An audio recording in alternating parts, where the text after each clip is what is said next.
Do it, do it, do it. We are live. Welcome, everybody, to our Success Mastermind for Monday, the 13th of June, 2022. John Lavenia here with you. And I'm excited because I got a great topic for us today. We do have, actually, tonight at 9 p.m. Eastern U.S. time, we do have our book study group where we will be covering the next three chapters from Bob Proctor's You Were Born Rich. Hopefully everybody's digging into that and digging it as well. So You Were Born Rich, three more chapters. We did 1 and 2, so 3, 4, 5 tonight. 3, 4, 5 tonight. Is that right? Does that take us to about, yeah, it takes us about halfway through the book. So there we go. We'll get together on that. Some really good content in there. And very usable. One of the things I love about Proctor, anytime that I've had a chance to hear him speak or read his work, is that it's conversational. It's not well, like my own writing style. It's not designed to sound exceedingly pedantic or something. It's just here it is. Here's what works. Do that. Do it. Right.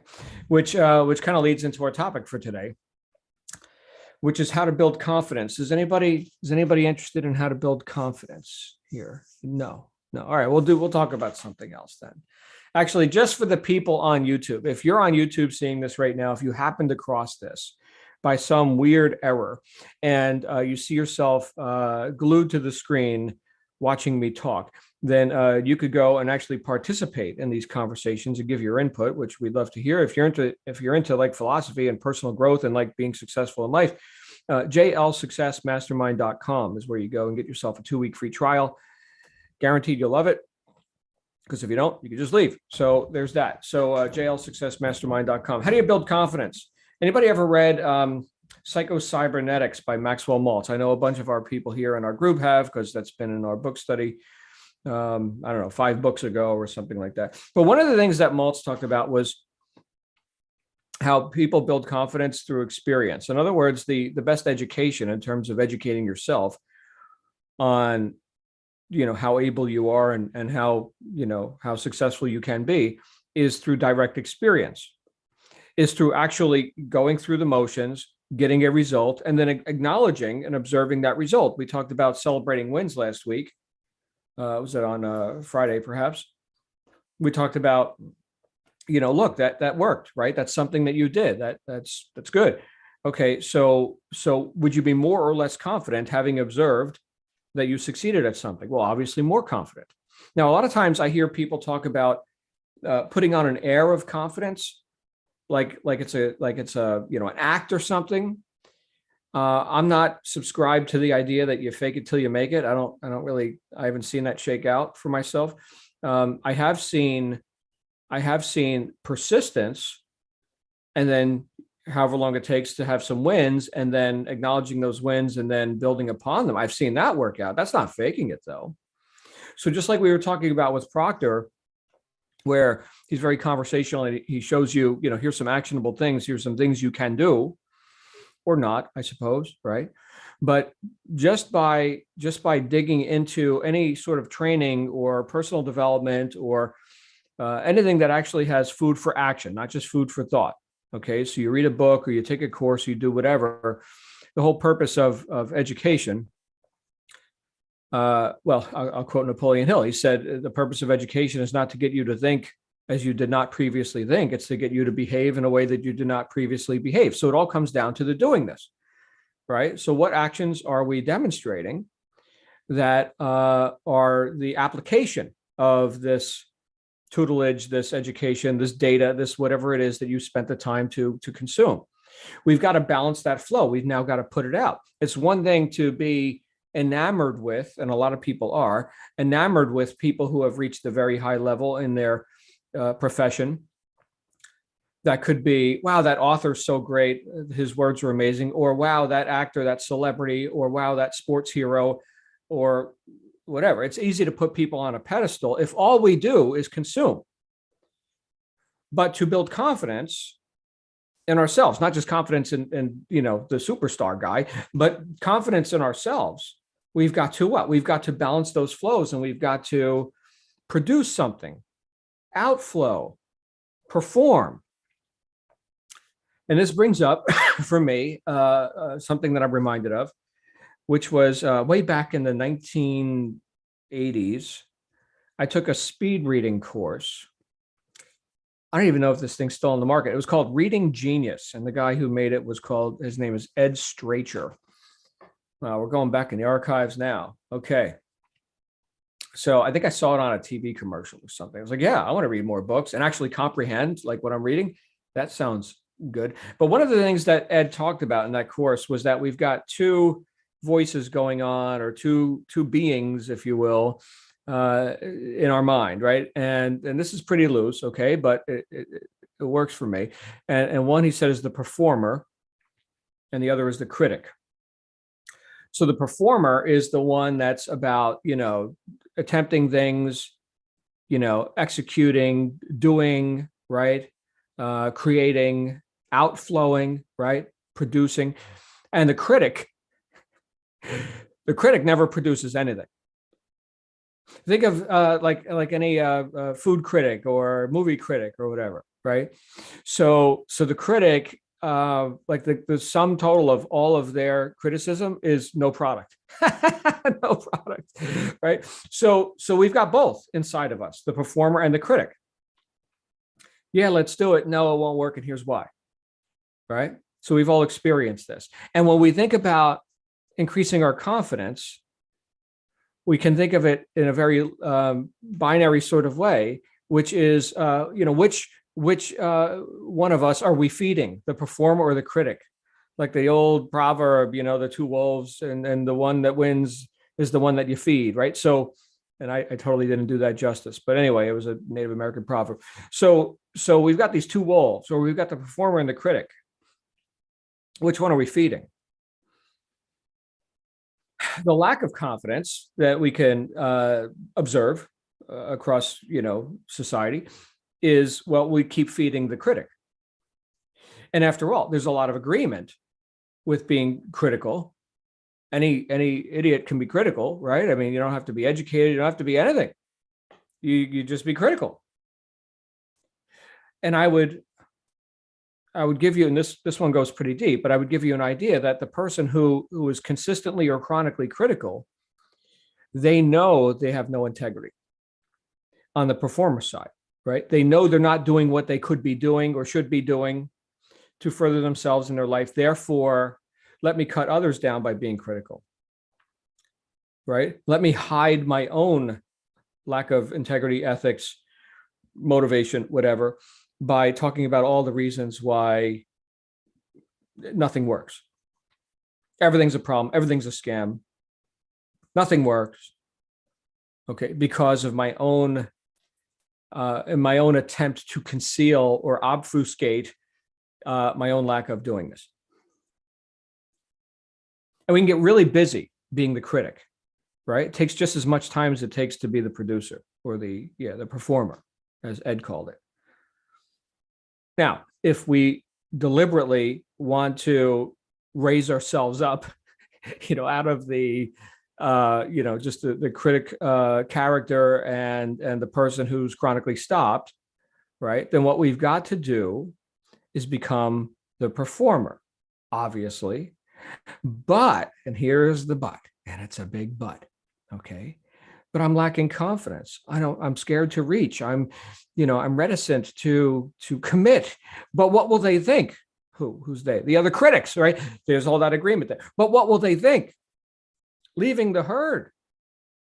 Ooh, purpose of the herd is to keep you in the herd. So what must we do? We must act before we're ready.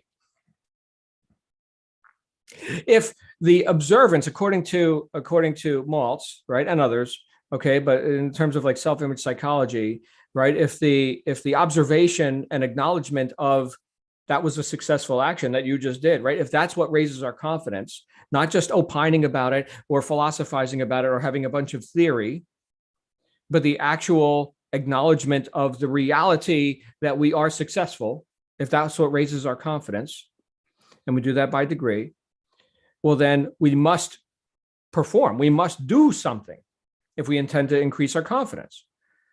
Now, Ralph Emerson said, do the thing, and then you'll have the power. The power, the confidence, the heightened level of empowerment, and however you like to, whatever words are good for you, comes after the action. So the answer comes as a fruit or a byproduct of the action. Motion and emotion are correlated here, but a lot of times people are expecting, I'm gonna be like inspired, and then I'm gonna get off my ass and I'm gonna do it. And we've heard stories like this too, and they're spectacular stories. Right here in this group, we got Lynn Perry, who said, "You know what? I've had enough. I've had enough. I shall now drop 50% of my body weight." And so something shifted. Now, was that like a sudden, blast of lightning from the angels or something? No, it was probably more like disgust and like, I've just had enough. I'm abandoning my whatever this habit of best thinking. I'm done. I'm forsaking it. And now I'm going in this new direction. And so, yeah, we could call that, a grand, enlightening or, transformation sort of a thing. Really what it came down to is a decision. Now, here's the question. Do we have to have our backs right against the wall to be able to make a decision? I hope not. Now, if all we do is worship agreement and hang around with the critics, including ourselves, well, then yeah. And when the pain's great enough, then we'll do something. But we don't have to have our back right against the wall. We don't have to. There's no have tos. We could just make a decision. And I've decided, ready or not, I'm not ready. That's okay. I'll never be ready. I'm just going to do this. And it will be, whatever tiny little bit of confidence I have that I can even do it, right, will produce a result. A result. Yeah. Maybe good, maybe bad. I don't know. But it'll be a result. And I will no longer be stopped. I will no longer be worshiping the critic, feeding the critic, agreeing with the critic. I will have answers that will be revealed by my action that I took, ready or not. Ready or not, here I come. And now, if nothing else, if there was no other fruit on the tree except for the acknowledgement of the fact that you did something, that just increased your confidence. So it has to work. It has to work. Think of this. Here's the person who stopped. Here's the person who does some small action which doesn't even, please them in terms of the result. Which one has better confidence? Clearly the person who acted. Always, always, always. That's what works. Action. Okay. Now, you also have an education. I'm not talking about jumping off of cliffs without a parachute and blindly just being an idiot.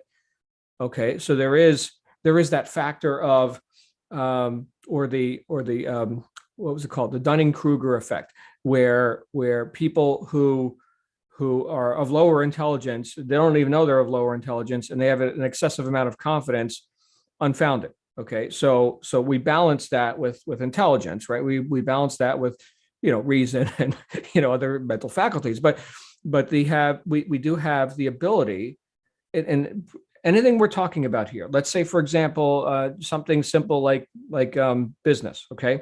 Well, business isn't necessarily simple, but the act of, engaging in some entrepreneurial action, calling a customer, posting a product on the Amazon thing, or, whatever business action it is, that's a pretty low gradient, simple kind of a thing to do. Like, you're just at the trailhead, you're just getting on the mountain here. Okay. Well, to go ahead and do that and then do it again. And now you're not stopped, right? And then you can do it better, stronger, faster. And yes, some of it will bear fruit and some of it won't. I talked to that customer, he bought, that one didn't buy, right? But all of that action yields increased confidence. And that's the upward spiral. Does it feel better to you to have confidence or a lack of confidence? Well, it feels better to have confidence. Okay, so that's emotionally up. And therefore, so are my statistics. And we can correlate those, right, as an upward spiral, right? I act, I get a result. I'm pleased that I've acted and that whatever the result is, but I'm more confident and more pleased with myself, and therefore statistics have to go up. The downward spiral is exactly the opposite. So all my answers come when I'm in action. All of them. the opinions of the critic on whichever side of the, whatever, but the opinions of the critic, since they never produce anything, can never be on an upward spiral, can never have a product. It never actually is an action. It's a, a movement of thought, probably just a regurgitation of some other thoughts that somebody else had, decades, years, lifetimes ago, but it's not producing anything. So I can't get any answers out of that. My criticism has never produced an answer. My actions have produced answers. So not to belabor this too much, but I think it's super simple and super actionable and very black and white, right? There's not a whole lot of, complications in between in this, right? Is that if I want to increase my confidence, all I got to do is increase my level of action, my level of willingness, which we could call motivation. That doesn't mean I'm in an inspired moment or something. That just means I've made a decision and I've become willing to do something. And then I observe the result of that. I can adjust course. I can't adjust course if I'm not doing something. But the fact that I have gotten off my ass and done something increases my confidence. Now, I've done that enough in my life, in certain areas of my life, to know or to have no inhibition about those certain things that I've done plenty of. I've got a good amount of confidence about those things. We all read, or those of us who have been here for a little while, we've read Pitch Anything by Oren Klaff, a book on sales psychology. And he talks about prizing and the frames. And if you haven't read the book, I don't want to confuse you with this stuff, but there is an air of confidence, a relaxed confidence, a knowingness that, for example, if you've got the golden goose, right? In his case, he's pitching investment deals. And if this is like the best investment deal ever, and this is why you need to give me $100 million right now, right? But there's a certain amount of knowingness, certainty, confidence that goes with that. Now, he's pitched lots of deals. And he's lost lots of deals too. Okay. But the point is that what he was explaining to us in that book was how to put yourself into that sort of a condition where you're not needy or, anything like that. In fact, there's a whole chapter in there about, eliminating neediness. Okay. Which is the exact opposite of confidence. But he did that over decades of experience, of action. I go to the gym, right? Here's another very objective example, right? And I know that, this much weight, let's say, for example, dumbbells in each hand, right? I can do certain movements with that much weight. I'm confident because I've done it again and again. Now, I used to not be able to do it with that much weight. And it was, I guess we could say, intimidating. I mean, after all, how many people have gym memberships and don't show up? So, dare I get, underneath that much weight, that would be embarrassing or failure. Well, yeah, I mean, ultimately everybody fails, right? I mean, I don't care how light it is. Ultimately, the muscles are done. But that's the exercise. That's the whole point, right? You train to muscle failure. And so, at least if you're looking to get bigger and stronger. So in that case, we start with smaller amount of weight, but the next time you come and pick up that much weight, at least now you've got the confidence. I did it. And maybe it was too heavy last time. I'll go down in weight, or maybe it was too light. I'm going to go up in weight a little bit, but there is a higher level of knowingness that comes with having done it. Am I making a point? So how do you increase confidence? You got to feed the performer, starve the critic. And the way you starve the critic is just through neglect.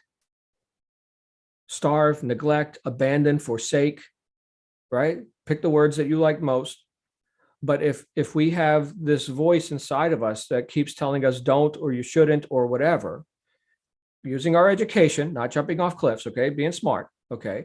But if it's an unfounded, just critical, and maybe do it later, and maybe all the maybe crap, right? If we could just abandon the maybes, and if we can ask ourselves two questions, and not three, but two questions. And the first one would be, will this decision move me in the direction of my goals? Yes or no? And then the second question is, will this decision violate the rights of others? Yes or no? And if the answer to the first question is yes, and the answer to the second question is no, there's no third question. Action. Now, I know you're not ready, but you already got the answers of yes, no, right? Yes, it's resourceful. It's going in the right direction. No, it's not going to hurt you. Now I do the action. Start with small ones. Start with small ones. What the hell? It's still going to feed the performer and starve the critic. You might even hear the critic while you're doing the action. You might even hear the critic saying, well, I mean, look, the whole idea of getting to the top of the mountain includes the reality of not being at the top of the mountain, right? So while you've decided, all right, I'm going to go do 5 push-ups, while you're doing the 5 push-ups for the first time in decades, the critic is telling you, oh, you probably can't do it. Oh, you're weak, right? And all the story. You're not at the top of the mountain yet. You're not doing 100 push-ups. You're only doing, you got 3. I don't know about that 4th one. Okay, well, here's the thing. Are you better or worse off now that you got 3? You intended 5. No, you're not at the top of the mountain, but are you better or worse off now that you've gotten 3? Better. Starve that critic. Starve it. And tomorrow you do 4 or 3.5. I hope you guys got some ideas on things where you can do some action. Doesn't have to be profound, but some action, so you can demonstrate to yourself that you're a winner, you're a doer, you're a performer, and your confidence goes up. First and foremost, your confidence in yourself, that you can give yourself a command and actually follow it. That's called discipline. Okay. And then confidence that you can produce something, right? You produced something. May or may not be huge, but you produced something. You guys got any thoughts on this? We got 10 of our favorite people in the universe here with us live right now. And those of us watching the replay or the live stream, are we all supremely confident and we never doubt ourselves and we have no inner critic? Is that where we're all at here? Yes? No? Okay. Does anyone have a thought? Catherine, you have a thought? It's actually kind of cracked me up because I do that all the time where I'm second guessing myself. And so I'm training myself not to. I go to grab the phone to call somebody and I'm like, you do that, the 3, 2, 1 blast off, make the call. And then afterwards I'm like, oh, I sounded like an idiot. And I'm like, shut up, I did it. It's done. Good. So I'm learning. I'm getting there. And here, just in real life, okay. So you've been at this for a couple months. Is the phone lighter or heavier than it was before? Is it are you getting better? Oh yeah, it's definitely getting easier. Right. Just practice, like you said. Keep doing it. Build that muscle. Yeah. So there it is. Proof. The action yielded an increased confidence. Right. There's less deliberation about it. Just do it. Awesome, Catherine. Great stuff. Let's go to Linda Landry, and then we'll hear from Missy. Hey, Linda Landry. Hey, John. Can you hear me? Yeah. I can. So totally agree with everything you said.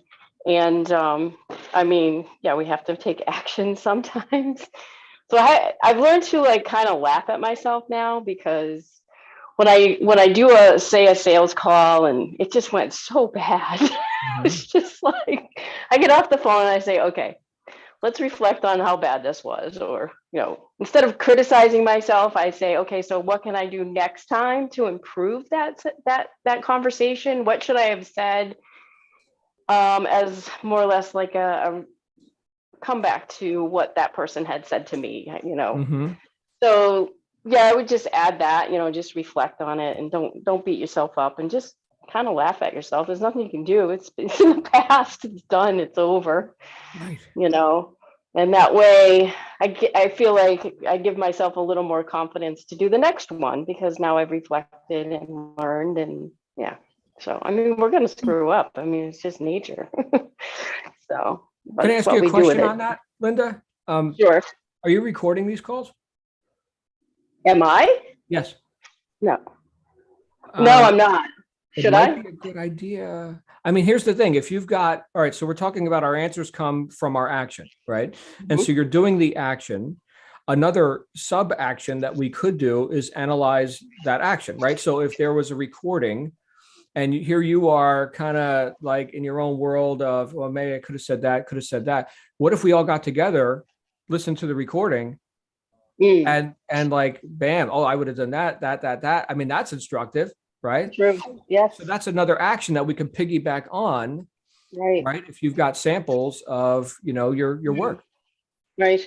Normally it's I'm not on Zoom though, so it's usually via phone. I don't know Okay. how can you record that or?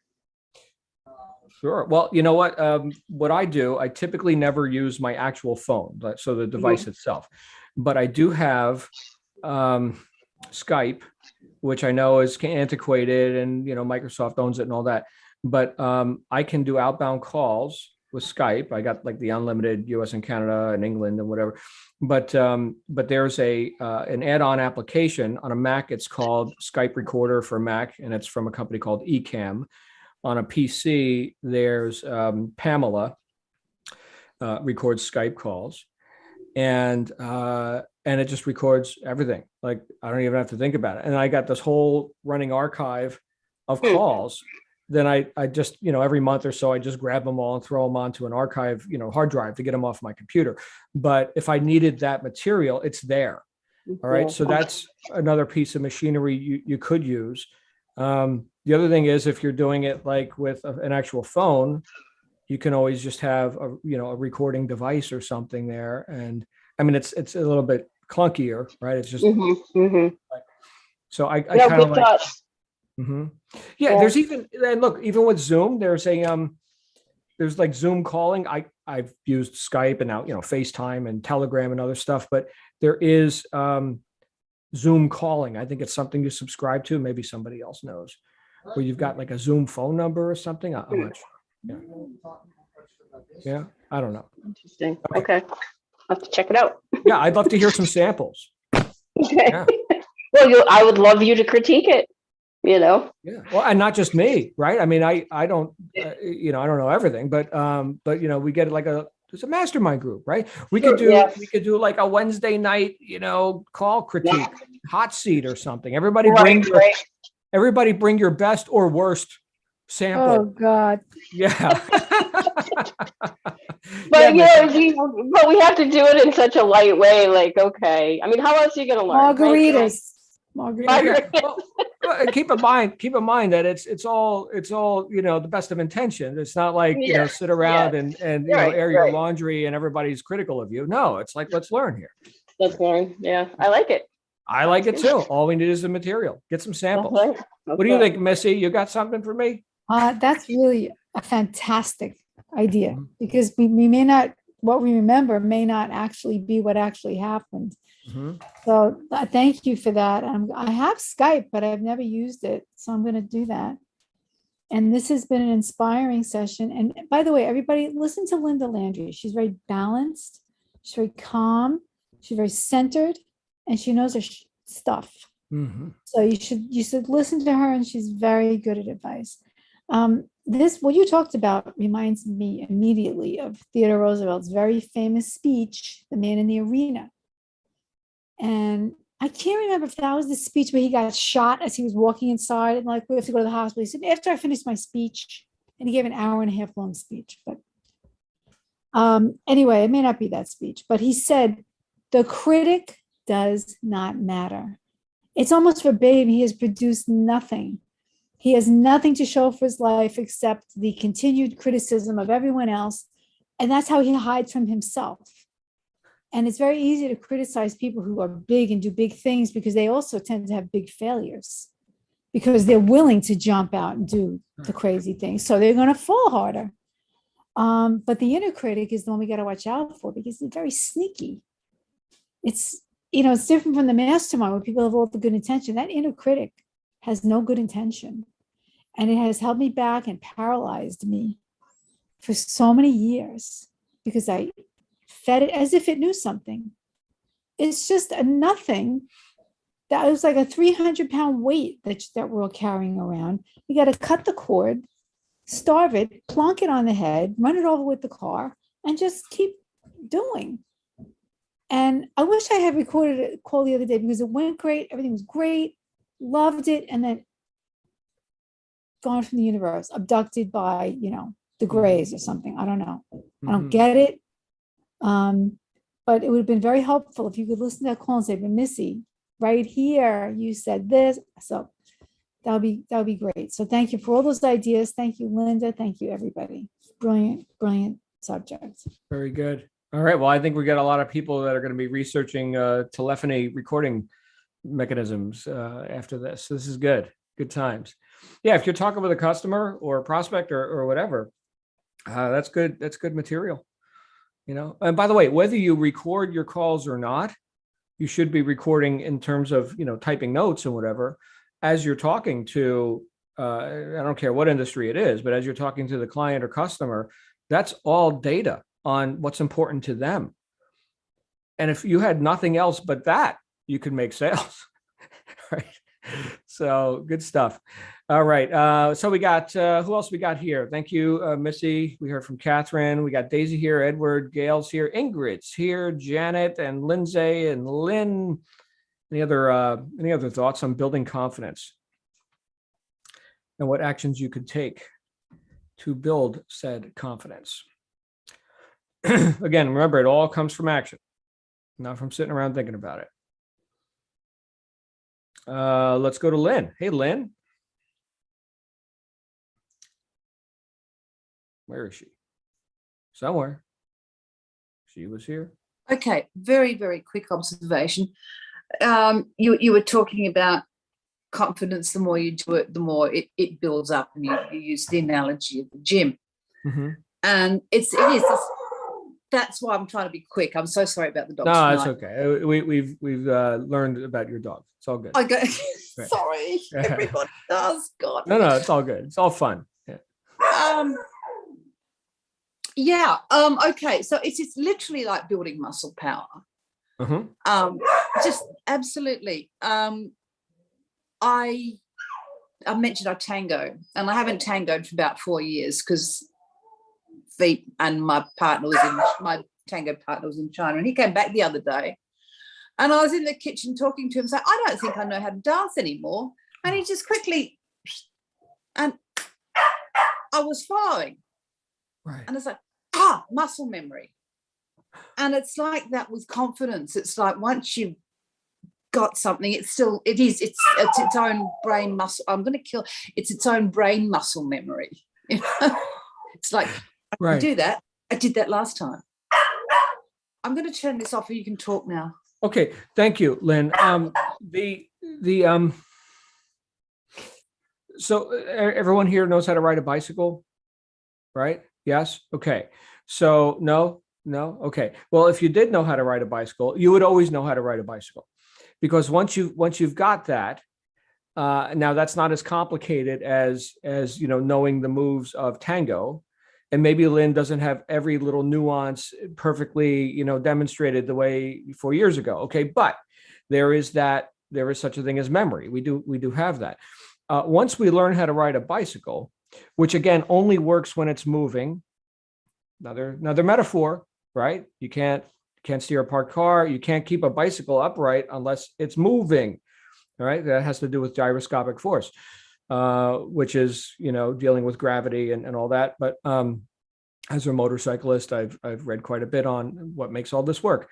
But the point is that when you're moving with that bicycle, you get a sense of balance, which here's the thing, prior to developing that sense of balance, that knowingness, that confidence, which is what we're talking about today, prior to that, you're doing what?